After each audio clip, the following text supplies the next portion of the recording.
ಏನಣ್ಣ ಏನು ಮನವಿ ಇದೆ? ಏನು ಮನವಿ ಇದೆ ಸರ್? ಮಾಂಸಾಹಾರ ಮದ್ಯಹಾರ ಹೇಳಿ. ಪ್ರತಿಷ್ಠೆ ನಡೀತದೆ ಅಯೋಧ್ಯದಲ್ಲಿ, ಪ್ರಾಣ ಪ್ರತಿಷ್ಠೆ ನಡೀತದೆ. ಅದಕ್ಕೆ ಯಾವತ್ತು ಭಾರತ ದೇಶನೇ ಸಂಪೂರ್ಣ ಮಸೂದ ತಿಳಿಸ್ತದೆ. ಅದಕ್ಕೋಸ್ಕರ 29ನೇ ತಾರೀಕು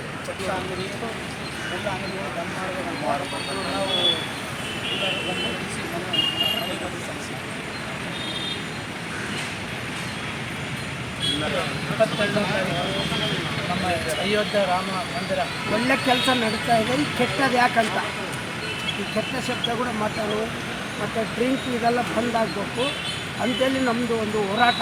ಅದಕ್ಕೆ ಕಂಪ್ಲೀಟ್ ನಿಷೇಧ ಆಗಬೇಕು. ಅವತ್ತಿನ ದಿವಸ ಎಲ್ಲರೂ ಪ್ರತಿಷ್ಠಾಪನೆ ಇರುತ್ತೆ. 22ನೇ ಎಲ್ಲ ಇನ್ನು ಇವತ್ತು ಒಳ್ಳೆಯ ರಾಮಭೂಮಿ ಇದು. ರಾಜಶೇಖರನ್ ಗಾಣದ ಎಣ್ಣೆ ಬಿಸ್ನೆಸ್ ಮಾಡಿ ತಿಂಗಳಿಗೆ 5 ಲಕ್ಷ ಗಳಿಸ್ತಿದ್ದಾರೆ. ನೀವು ಕೂಡ ಅವರಿಂದ ಕಲಿಬೇಕಾ? ಅವ್ರ ಜೊತೆ ವಿಡಿಯೋ ಕಾಲ್ನಲ್ಲಿ ಮಾತಾಡಬೇಕಾ? ಈಗಲೇ ಫ್ರೀಡಮ್ ಆ್ಯಪ್ ಡೌನ್ಲೋಡ್ ಮಾಡಿ. ನಡೆಯೋದು ಯಾಕೆ ಅವತ್ತು 1-2 ದಿವಸ ಬಂದಾಗಲಿ ಅಂತ. ಎಷ್ಟು ದಿನ ಬಂದಿರಬೇಕಂತೀರಾ?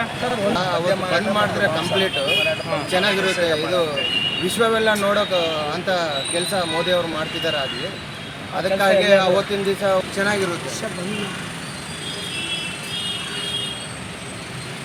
ಅಂದರೆ ಮಧ್ಯೆ ಇದ್ರೆ ಏನೋ ಸ್ವಲ್ಪ ತೊಂದರೆ ಆಗುತ್ತಂತ. ತೊಂದರೆ ಎಲ್ಲ ಕುಡಿಯೋದು ತೊಂದರೆ ಅಲ್ಲ. ಅಲ್ಲಿ ಇಲ್ಲಿ ಕುಡಿಯೋದು. ಜೈ ಶ್ರೀರಾಮ್, ಜೈ ಶ್ರೀರಾಮ್, ಜೈ ಶ್ರೀರಾಮ್, ಜೈ ಶ್ರೀರಾಮ್, ಜೈ ಶ್ರೀರಾಮ್, ಜೈ ಶ್ರೀರಾಮ್, ಜೈ ಶ್ರೀರಾಮ್,